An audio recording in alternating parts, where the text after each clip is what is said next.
అయితే చాలామంది ఏంటి అంటే ఈ వాజినల్ లూజ్ వల్ల ఏవేవో చాలా చాలా డిస్టర్బెన్సెస్ అనేవి మనం చాలా ఫ్యామిలీస్‌లో చూస్తుంటాము.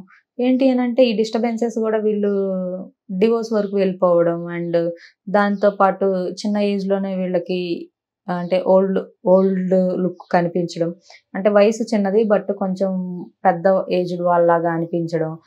బాడీ, స్కిన్ అంతా గూడా సాగీ అయిపోవడం. ఇలాంటి ప్రాబ్లమ్స్ అనేవి ఉంటాయి.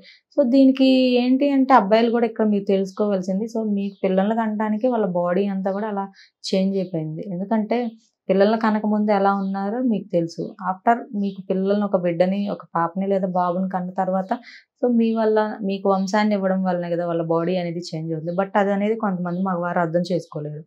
సో, కొంతమంది బాగా అండర్‌స్టాండింగ్ పర్సన్స్ ఉంటారు. వాళ్ళందరికి మనం 2 చేతులు ఎత్తి దండం పెట్టొచ్చు. బట్ అర్థం చేసుకోకుండా ఆహ్, అదర్ అఫైర్స్ పెట్టుకొని వైఫ్‌ని టార్చర్స్ పెట్టడం అండ్ లాట్ ఆఫ్ కేసెస్ చూసాము. చాలా చాలా ప్రాబ్లమ్స్ గూడా విన్నాము. అవన్నీ విన్న తర్వాత ఏంట్రా ఈ సమాజం ఎలా బోతుందని గూడా సమ్ టైమ్స్ అనిపిస్తూ ఉంటది. అయితే